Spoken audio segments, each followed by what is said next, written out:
요새 유시민이가 맛이 좀 간 것 같죠? 약간 상한 것 같습니다. 약간 상한 게 아니고 완전히 폭 상한 것 같습니다. 그동안 정부 여당 또는 대깨문들, 문빠들 총동원돼 가지고 검찰이 피의사실 공표를 하고 있다면서 파들파들 뛰었죠. 벌거벌 뛰었는데 유시민이가 피의사실 공표를 했다는 의혹이 일고 있습니다. 그죠? 다 아시죠? 그런데 이게 심각해요.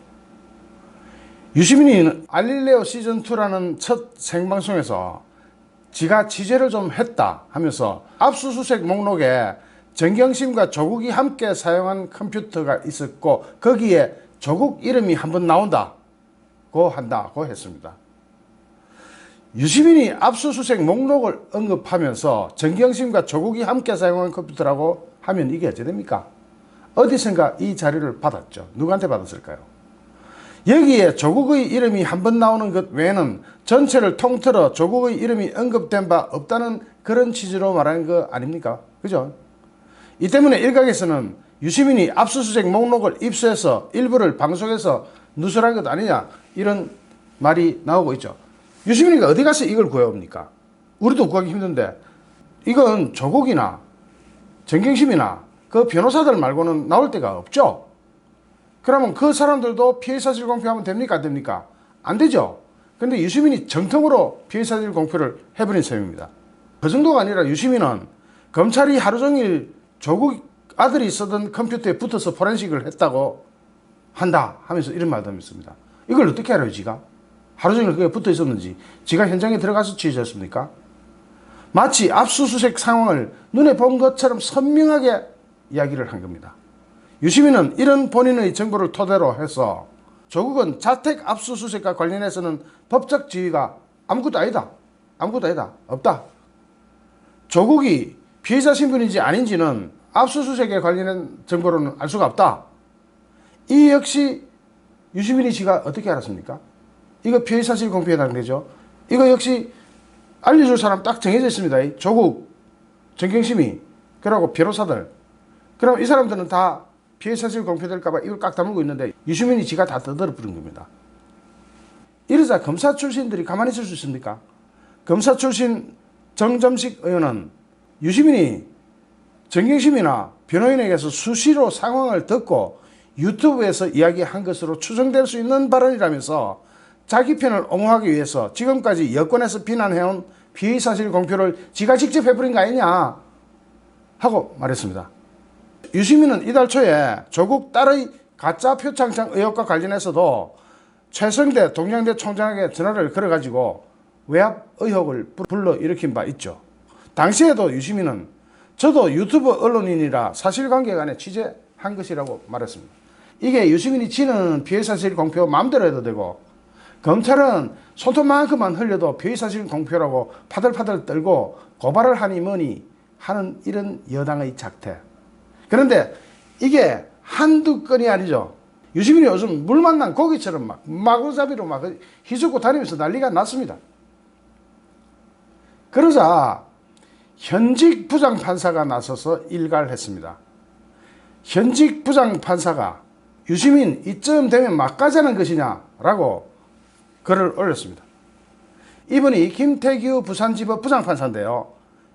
이 부장판사께서 25일 날 유시민의 전날 유튜브 방송 발언에 대해서 의미 없는 억지를 피우는 거다 하고 강력히 비판했습니다. 조국과 그의 처 정경심을 비호하느라고 말도 안 되는 억지 주장을 하고 있다는 겁니다. 김태규 부산지법 부장판사는 이날 페이스북에 글을 올려가지고 법조 경력이 자기도 20년쯤 되는데 법조 경력 20년에 피의자가 증거를 반출한 것을 두고 증거 인멸이 아니고 증거 보존용이었다는 말은 처음 들어본다. 정경심이가 동양대에서 막 서류고 뭐고 막 들고 나오고 한국투자증권 직원을 시키가 컴퓨터도 빼오고 한 게 유시민이 뭐라 그랬습니까? 이거는 증거 보존용이다. 검찰이 가져가서 무슨 짓을 할지 모르니까 증거를 보존하기 위한 것이다. 이런 말도 안 되는 얘기를 했잖아요. 그러니까 부장판사님이 나서신 겁니다.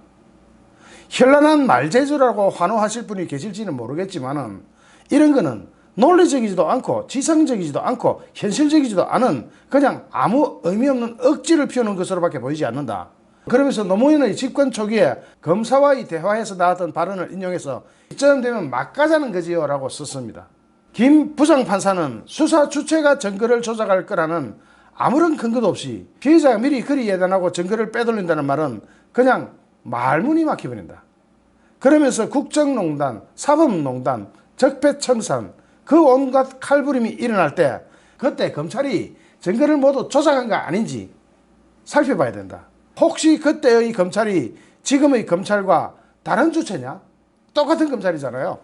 유시민은 또 검찰이 정경심 공소장을 법원에 낼 때 공소사실 입증을 전혀 못했는데도 급하게 제출했다면서 공문서 허위 작성죄 이런 제목 참 검찰이 피해 사실을 흘리고 여론재판을 하고 대국민 심리전을 하는 와중에 시민 정경심은 약자라는 발언을 했습니다. 지는 피해 사실 공표 오늘 실컷 해놓고 조국 가족을 두둔하는 동시에 검찰 수사를 막 때리 팹니다.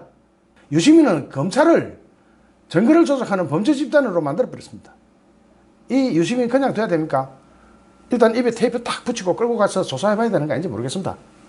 검찰도 불쾌하죠. 검찰 관계자는 이날 기자들과 만나서 PC 등을 압수수색에 장난칠 경우를 대비해서 정경심이가 증거인멸이 아닌 증거를 보존하려 한 것이라는 주장이 나왔다면서 검찰은 압수수색을 진행하면서 디지털 정보의 무결성 유지를 위해서 포렌식 전문가들이 전자적 이미징 방법으로 컴퓨터의 저장 내용을 복제하고 있다. 이게 뭐냐면은 컴퓨터를 들고 오는 게 아닙니다. 컴퓨터 안에 있는 파일을 이미지로 추출해가지고 가져가는 겁니다. 그런데 어떻게 조작이 돼요? 이미지로 가져가는데 이미지는 아시잖아요. 한글 파일 이런 게 아니고 한글 파일을 사진을 칵 찍어 가져가는 거랑 같은 겁니다. 이미징 파일이라는 게. 그게 어떻게 조작이 돼요? 사진을 조작해요? 이런 방법은 보편적으로 인정되는 디지털 정보 확보 방법이라면서 디지털 증거의 변경 기록은 모두 싹 보존이 되기 때문에 누구도 조작할 수 없음은 명백하다고 말하면서 유시민을 깠습니다. 그런데 이 유시민 정신이 아까 제가 초두에 얘기했듯이 요즘 맛이 좀 요새 좀 맛이 좀 이상하게 사가가는 것 같습니다. 거기다가 유시민은 법원도 못 믿겠다 하는 이런 말도 안 되는 얘기를 했습니다. 그러니까 법조계가 어불성설이다, 대응할 가치도 없다면서도 속으로는 부글부글 끓고 있습니다. 유시민은 조국 관련 의혹 수사 및 향후 예상되는 구속영장 실질심사와 관련해서 검찰과 법원을 정면으로 무시하는 발언을 해버렸습니다.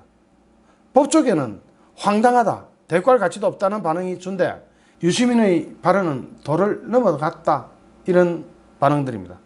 검찰이 구속영장 발부 가능성이 높은 판사에게 구속영장 실질심사를 받기 위해 안테나를 세워서 삐삐삐 하면서 확률이 높은 날 넣을 것이다 라고 주장했습니다.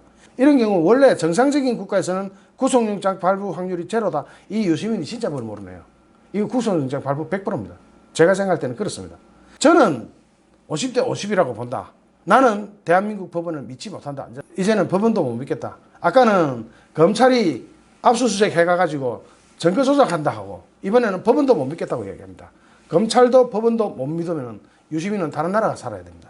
유시민의 이런 발언은 판사의 정치적 성향에 따라서 구속영장 심사 결과가 달라질 것이라는 의미로 해석되죠. 더욱이 정경심에 대한 구속영장이 발부될 경우 유시민이 자신이 원래부터 못 믿지 못하는 그런 한국 법원의 영장실질심사가 공정하지 못했다 이렇게 증명하기 위해서 미리 이렇게 한 방 쏴놓은 거 아닌가 그런 생각이 듭니다. 법조계 인사들은 논리도 없고 법조계에 몸담고 있는 사람으로서 대항할 가치도 없다면서 영장실질심사 부분은 사실을 분명히 바로잡을 필요가 있다 이렇게 얘기했습니다. 변호사 한 분은 이런 얘기합니다. 서울중앙지법의 경우 기본적으로 무작위로 배정한다. 그리고 문제가 될 경우 재배당하기도 한다. 유시민이 구속영장 발부 가능성이 높은 판사에게 영장실질심사를 받을 확률이 높은 날 넣을 것이라는 것은 말도 안 된다. 유시민은 이럴 경우 허위사실 공표로 잡아놓고 있습니다. 영장실질심사 신청은 365일 24시간 이루어지기 때문에 주간과 야간, 시간과 요일별로 사건이 배당됩니다. 또 법원마다 사건 배당 방식이 조금씩 다르기 때문에 일반적인 경우 사건이 어느 판사에게 배당될지 예측은 거의 불가능하다고 합니다. 규모가 작은 지방법원의 경우는 영장판사가 한두 명이라서 오히려 그게 가능하죠. 법원마다 운영 방식은 다르겠지만 그런데 서울중앙지법 같은 경우는 영장실질심사 담당 판사가 4명입니다. 이게 어떻게 예측이 가능합니까? 법조계 인사들은 또 설령 검찰이 영장 전담 판사를 운 좋게 예측하는 데 성공한다 해도 판사의 정치적 성향에 따라 영장 발부 여부가 좌지우지 될 것이라고 하는 것 자체가 편향된 정치적 선동이다. 일반적으로 영장 전담 판사는 부장급 판사가 맡는다. 그것은 사실관계에 대한 판단이 오랫동안 몸에 밴 판사의 입장에서 영장 발부 여부를 판단하겠다는 의미입니다. 지방법원의 부장판사는 영장 발부는 사실관계를 살핀 뒤 증거인멸 시도가 있었는지, 향후 증거인멸 시도를 방지하려면 어떻게 해야 되는지, 선례가 있는지 등을 두루 판단해서 결정한다고 합니다. 사건을 맡은 판사도 사실관계를 살피기 전에는 판단 결과를 전혀 예측할 수 없다고 했습니다. 자기 자신한테 배당이 돼도 사건을 보기 전까지는 자기 자신도 모른다고 합니다. 그런데 유시민은 법원까지 한 보따리를 싸가지고 그냥 사정없이 두들겨 팹니다. 이러니까 여당 의원들도 유시민과 선을 쫙 긋습니다. 본인의 해석일 뿐이고 민주당과는 무관하다 이렇게 나옵니다. 더불어민주당 우상호 의원은 26일 유튜브를 재미있게 하려는 레토릭이다, 수사다 하면서 큰 의미를 두지 않겠다고 이야기합니다. 그러면서 우리 당원도 아닌 유시민의 이야기를 마치 여당의 입장인 것처럼 치환해서 자꾸 물어보는 것을 이해할 수 없다. 여당한테는 물어보지 마라. 그러니까 여당도 발을 빼는 거죠. 유시민이 하도 미친 듯이 이거 뭐 구미호 꼬리 9개 달린 여우 따라다니다 보면 미쳐버릴 수도 있죠. 정신이 하고 나가버릴 수도 있습니다. 아마 그 상태가 아닌가. 유시민이 이런 사람이 노무현 맡고 있죠. 정말로 그 집단 이번에 그 민낯이 속속히 드러나서 오히려 다행입니다. 계속 이렇게 미친 듯이 휘젓고 다녀주시기를 부탁드립니다. 유시민 열심히 하세요. 계속 그렇게만 해주세요. 그렇게 하면서 내년 총선까지 계속 그렇게 하세요. 그리고 조국도 사표 내지 말고 끝까지 갑시다. 내년 총선 때까지. 끝까지 물을 흐리면서 대한민국 물 먹이면서 끝까지 가주세요. 오히려 좌파의 민낯이, 좌파의 정체가 속속들이 드러나서 다행입니다. 좋아요, 구독하기, 공유하기는 저에게 큰 힘이 됩니다. 감사합니다.